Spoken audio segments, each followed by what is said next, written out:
do you worry about history optional? Here I am, Kirthika, Faculty of History GS and optional at UnderStand UPSC. So now I'm just going to give you a small brief about how would history optional move on. What are the pedagogies I as a teacher would be using it in the history optional? So I have created some 9 pedagogies which I generally use it in my classes. So to keep it very simple and easier and to make the students retain all the facts and memorize it. So my way of teaching would be a little bit different. So I use lots of examples, I use lots of stories. So I give lots of quotations.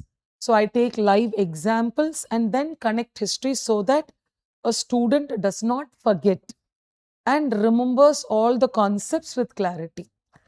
So the first pedagogy what I would like to add on is the timeline. Timeline plays a very, very important role in history. And here timeline I mean is the chronology. So as a student of history, chronology should be thorough. I generally put it this way, whenever you start with a particular topic, you need to know the overall bracket about the particular topic. I'll give you a small example. So here the example is, let's take, we are just going to discuss about the Mughals. We are going to discuss about the Mughals. So the timeline of Mughals, it would be 1526 to 1858. So this is the overall timeline about the Mughals. So then with the Mughals, we go on with the independent rulers called Babur. Then we move on with the rulers called Humayun. Then we keep on moving with the ruler. So example, you should know the timeline of Babur, that is 1526 to 1530. So content is separate. So as a student of history, a student should know the timeline, and chronology plays a very, very important role. And this would apply in ancient, medieval, modern and world history. So the overall timeline with the particular year should be memorized, and I assure that my first pedagogy would be to memorize and make students retain the timeline. The second pedagogy what I use is the cause and the effect formula. What were the causes of the revolt of 1857 and what were its effect? So this cause and effect are very, very important in history. What were the causes of the First World War and the aftermath of the First World War, or the impact of the First World War? So this cause and effect would be there in each and every topic, particularly whenever we talk about a personality, or we talk about a policy, or we talk about a war. So this cause and effect formula plays a very, very important role in history. And this cause and effect formula gives a very good clarity for a student. So the retention power would be maintained. So this is my second pedagogy, and this cause and effect formula would generally be like a story format.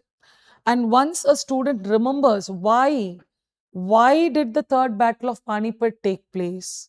So what were the causes for the first battle of Tarain? So what was the effect of the 3 Tarain battles, or what was the effect of the non-cooperation movement?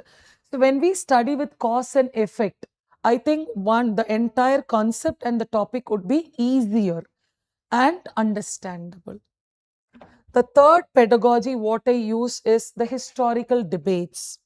Of course, though we do not have big debates in history optional, but there are some parts where certain debates are discussed. Great historians have debated on a particular topic or a particular issue. Let's take, we have a good debate about the revolt of 1857. So what were the debates which stood for the revolt of 1857 and its analysis, and which was against the revolt of 1857 and its consequences? When we try to understand the debates as a student, as a student and a teacher, the clarity would be formed. So once a student is clear about what exactly happened and how a historian has approached the debate, there you go, your answer is done.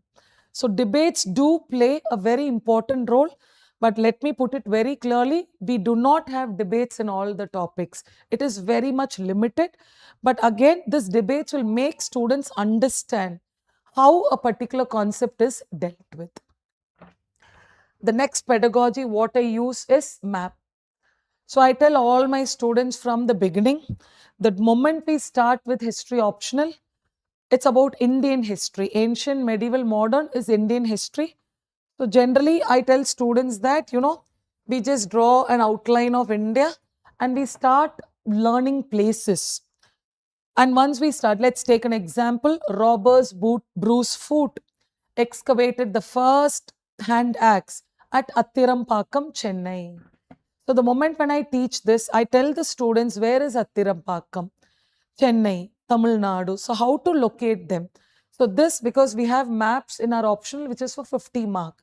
But generally, when we are writing an answer, I tell students, whenever you wanted to show an empire or you wanted to show the contemporaries to the examiner, better draw a map. Let's take a small example. When Ashoka was ruling North India, we had the Satyaputras here below Narmada. And then we had the Cheras, and then we had the Cholas, and then we had the Pandyas. So simple, the contemporaries are done. So once you understand it in a map format, the contemporaries would be easily, you can easily actually present it.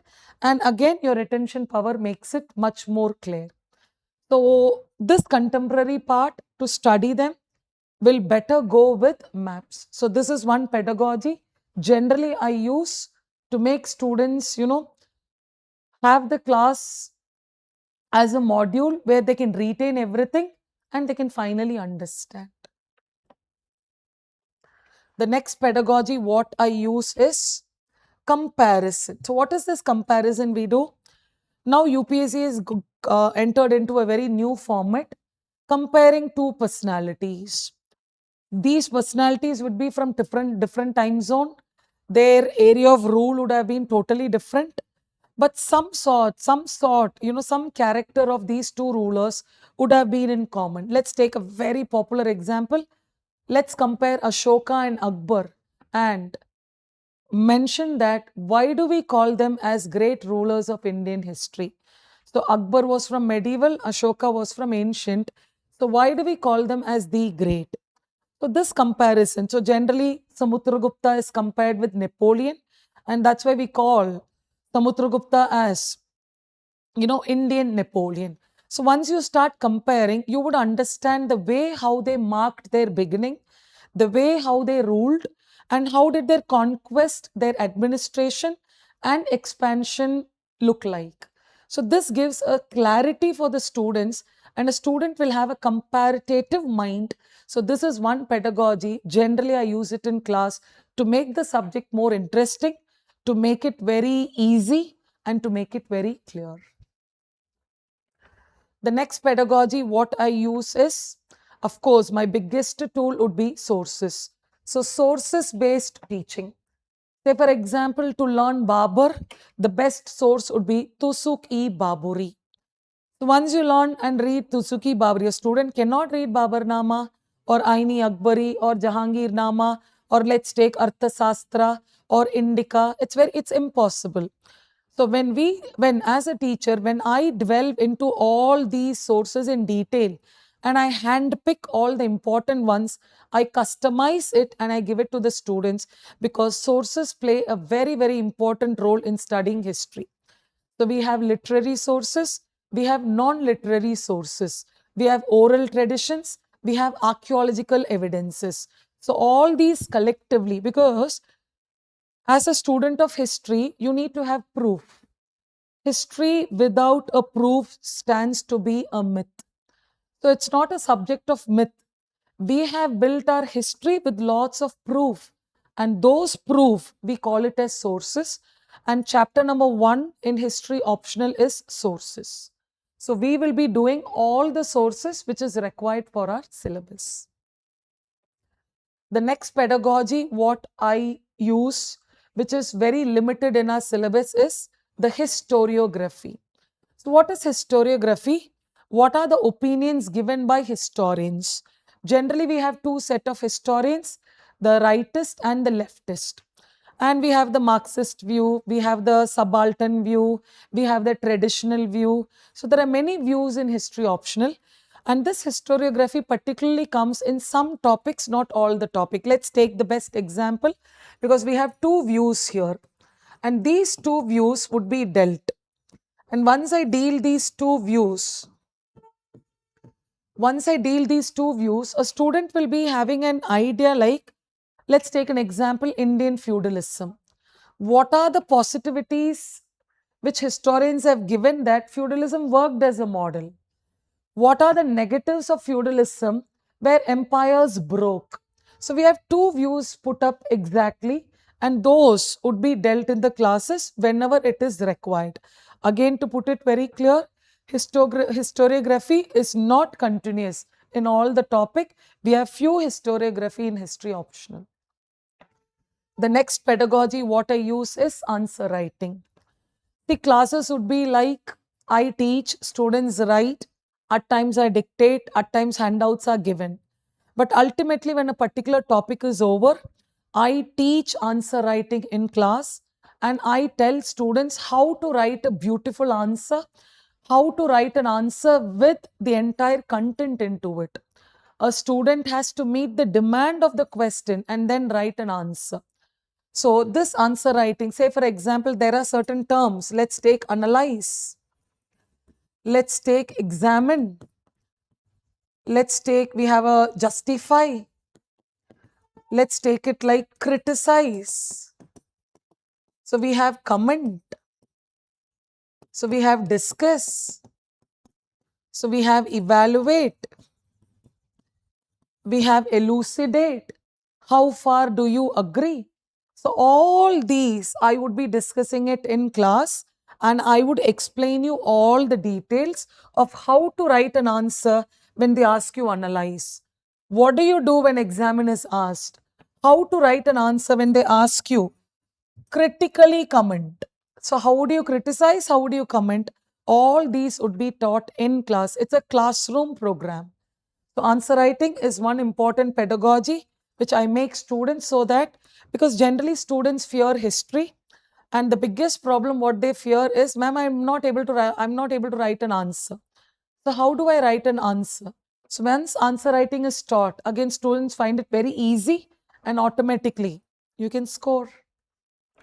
The last pedagogy I use is tests. So there are two types of tests. One is class test and the other one is sectional tests. After each section is over, we would give you tests. A student would take these tests and get himself or herself evaluated. And there'll be two full length tests. We call it as FLTs. And once a student take these tests, a student would know where he or she stands. Ultimately, we are here to score marks and clear this exam and become rankers and get our rankings. So the more number of tests and you take it, the more confident you are and you can sit comfortably for your exam. So these are the major pedagogies I, as a history teacher, use in my history optional classes.